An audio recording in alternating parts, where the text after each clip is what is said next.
बाबा जी और हुजूर जी की प्यारी सात संगत जी, राधा स्वामी जी, सात संगत जी। अब मैं आपको एक सच्ची साखी सुनाऊंगी, इसलिए आप जी से बेनती है वीडियो में अंत तक जरूर बने रहें जी। सात संगत जी, बाबा जी अपनी संगत को सही रास्ता दिखाने के लिए क्या कुछ नहीं करते, लेकिन फिर भी हम उस समय तो हाँ में सिर हिला देते हैं और फिर वही करने लगते हैं जिसके लिए बाबा जी करने को मना करते हैं जी। तो आज की वीडियो में आप देखेंगे कि बाबा जी ने अपने एक सेवादार को बहुत समझाया, पर वह बाबा जी की बातें एक कान से सुनकर दूसरे से निकाल देता था, और जब अंत समय आया तो उसे किन किन तकलीफों का सामना करना पड़ा जी। सात संगत जी, इस बात को अच्छे से समझने के लिए हम एक सेवादार के साथ हुई घटना को सुनते हैं जी। सात संगत जी, बाबा जी का एक सेवादार डेरे में बहुत सेवा किया करता था, बड़ा ही निष्काम भाव से सेवा करता, और जब भी और जिस भी सेंटर में भाई की जरूरत होती थी तो ये बिना कोई सवाल किए वहां पहुंच जाया करता था। बहुत बार इसकी सेवा बाबा जी की कोठी में भी लगाई गई थी, और इस वजह से बाबा जी से इसकी मुलाकात हो जाना बड़ी आम सी बात थी जी। जब भी बाबा जी को इसकी कोठी के बाहर या कोठी के अंदर मिलते तो ये बाबा जी के आगे सिर झुकाकर खड़ा हो जाता था। शुरू में तो ये बाबा जी के पैर छूने लगता था, लेकिन बाबा जी के बार बार मना करने पर इसने पैर छूने तो बंद कर दिए, लेकिन सिर झुकाना बंद नहीं किया। बाबा जी इसको समझाते थे कि भाई, तुझ में और मुझ में कोई फर्क नहीं है, तुझे भी उस मालिक ने बनाया है और मुझे भी उसी ने बनाया है। मुझे इतना बड़ा मत बनाओ, जैसे तू अपनी सेवा कर रहा है वैसे ही मैं भी संगत को सही रास्ता दिखाने की सेवा कर रहा हूँ। बाबा जी के बहुत समझाने पर भी लेकिन सिर झुकाने वाली आदत इससे नहीं छूट रही थी।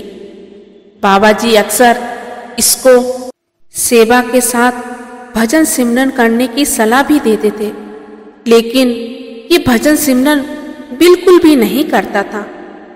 इसके मन में एक बात बैठी हुई थी कि गुरु के आगे या गुरु की फोटो के आगे मत्था टेको तो गुरु अपने आप पार उतारा कर देंगे। जब भी ये अपने घर से निकलता तो 10 मिनट बाबा जी की फोटो के आगे बैठकर माथा टेकता और उसके बाद घर से निकलता था। इसको लगता था कि ये भी तो एक भक्ति ही है। बाबा जी जब पूछते हैं कि भजन सिमरन कब शुरू करेगा तो ये कह देता था कि बाबा जी, मुझसे सेवा जितनी भी करवा लो, लेकिन भजन सिमरन नहीं हो पाता, और मैं 15 मिनट आपकी फोटो से बात कर लेता हूँ, मेरे लिए वही बहुत है। बाबा जी इसको बार बार समझाते थे कि तू परमार्थ में तो आ गया है, लेकिन परमार्थ का मतलब नहीं समझा। गुरु का काम होता है अपनी संगत को सही रास्ता दिखाना, लेकिन अब अगर कोई सही रास्ता देखकर भी उस पर चलना ना चाहे तो इसमें गुरु की भी क्या कर सकते हैं। गुरु किसी को जबरदस्ती तो चला नहीं सकते। बाबा जी बार बार इसको भजन सिमरन की सलाह देते, और हर बार इसका जवाब यही होता कि मुझसे बाहरी सेवा ही हो पाती है, क्योंकि इसके दिमाग में बैठ चुका था कि माथे टेकना भी एक भक्ति ही है। ऐसे ही बहुत साल बीत गए, लेकिन इस भाई ने अपना पूरा जीवन जाया कर दिया और भजन सिमरन नहीं किया। जब ये बहुत बूढ़ा हो गया तो इसने बिस्तर पकड़ लिया और आखिरी समय में इसकी जान अटकी पड़ी थी, लेकिन इसकी रूह इसका शरीर नहीं छोड़ रही थी। ये बिस्तर पर पड़े पड़े बहुत तड़प रहा था और बाबा जी को याद करता रहा। जब दूसरे सेवादारों ने इसकी हालत देखी तो उनसे रहा नहीं गया और किसी ने जाकर बाबा जी को बताया कि आपका सेवादार अपने आखिरी समय में बहुत तड़प रहा है। उसकी रूह शरीर ही नहीं छोड़ रही है और वे लगातार आपको ही याद कर रहा है। बाबा जी ने कहा कि मैंने इसको कितनी बार समझाया था कि भजन सिमरन कर ले, लेकिन उसने मेरी बात नहीं मानी और माथा टेकने को ही भक्ति मानता रहा। भजन सिमरन इसीलिए दिया गया है जिससे कि हम रोज जीते जी मरने का अभ्यास कर सकें। जब एक सत्संगी भजन सिमरन करता है और जीते जी मरने का अभ्यास करता है तो आखिरी समय में उसको जरा सी भी तकलीफ नहीं होती है, क्योंकि उसने मरने का अभ्यास किया हुआ होता है।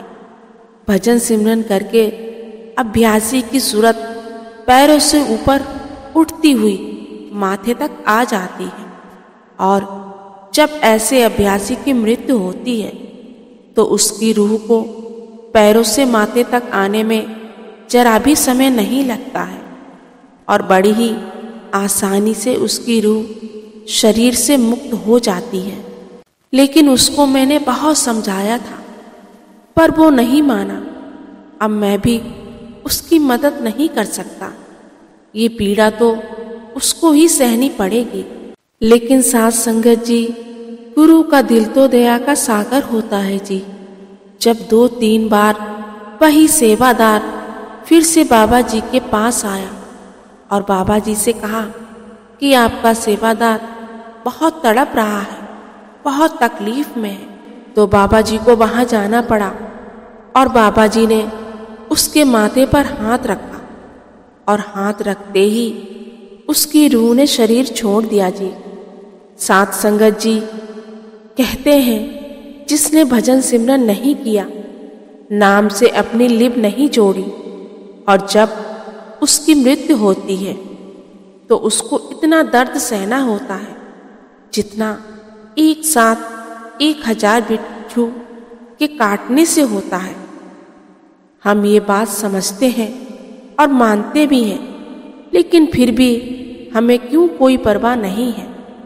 हम तो ऐसे सोचकर बैठे हैं जैसे हमारा तो कभी आखिरी दिन आएगा ही नहीं।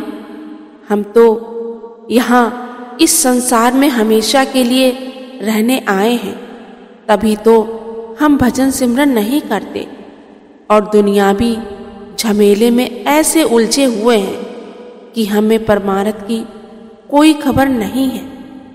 जिस दिन हम इस बात को मान लेंगे कि हमें भी एक दिन यहाँ से जाना पड़ेगा, तो शायद हम भजन सिमरन करना शुरू कर देंगे।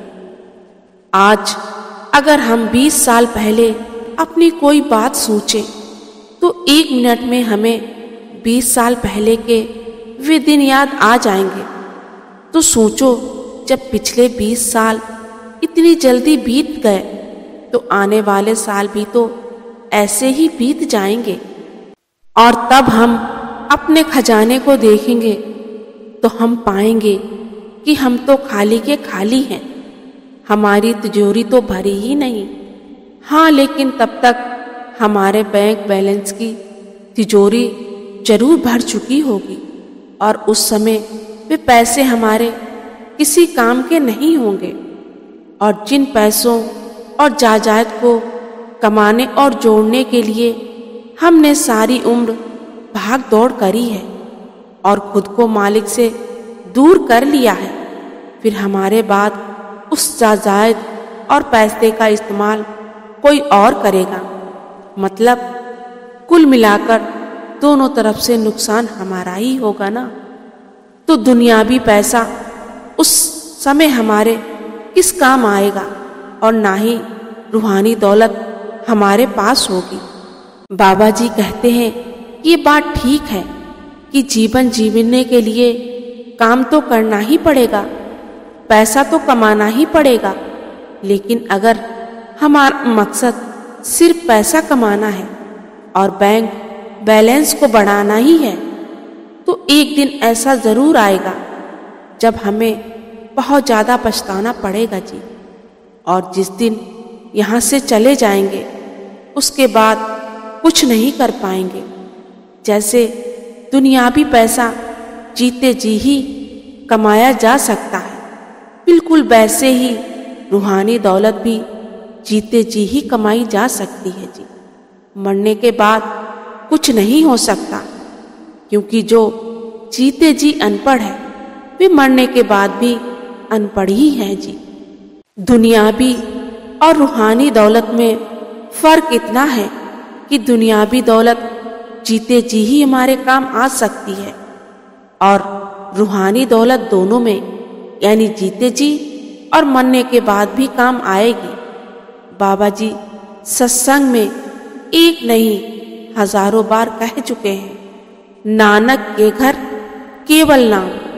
वहां हमारा बैंक बैलेंस या जायदाद के कागज नहीं देखे जाएंगे, ना जात होगी ना धर्म हो, वहां सिर्फ और सिर्फ नाम की कमाई पूछी जाएगी जी। कल एक वीडियो में देख रही थी जिसमें एक संत अपनी संगत को समझाने के लिए बर्फ से बने हुए इंसान जैसे पुतलों को दिखा रहे थे और धीरे धीरे बर्फ पिघलती जा रही थी और इंसान रूपी पुतलों का नामो निशान मिटता जा रहा है।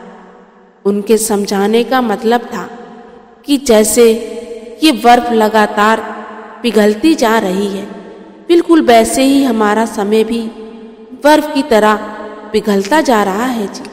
और एक दिन हमारा भी नामो निशान इस धरती से मिट जाएगा।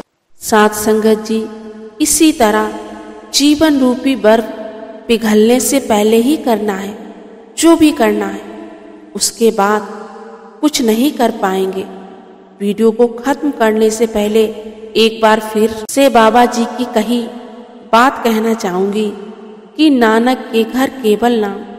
इसी के साथ ही मैं आपसे विदा लेती हूँ। मिलते हैं एक नई और प्रेरणादायक वीडियो के साथ जी। वीडियो अगर अच्छी लगी हो तो वीडियो को ज़्यादा से ज़्यादा शेयर जरूर करें जी। और चैनल पर जो संगत पहली बार इस चैनल पर आई है उनसे मेरी हाथ जोड़कर विनती है जी कि संगत के अपने इस चैनल सार बचन को सब्सक्राइब कर अपना प्यार दीजिए। गुरु प्यारी साथ संगत जी, राधा स्वामी जी।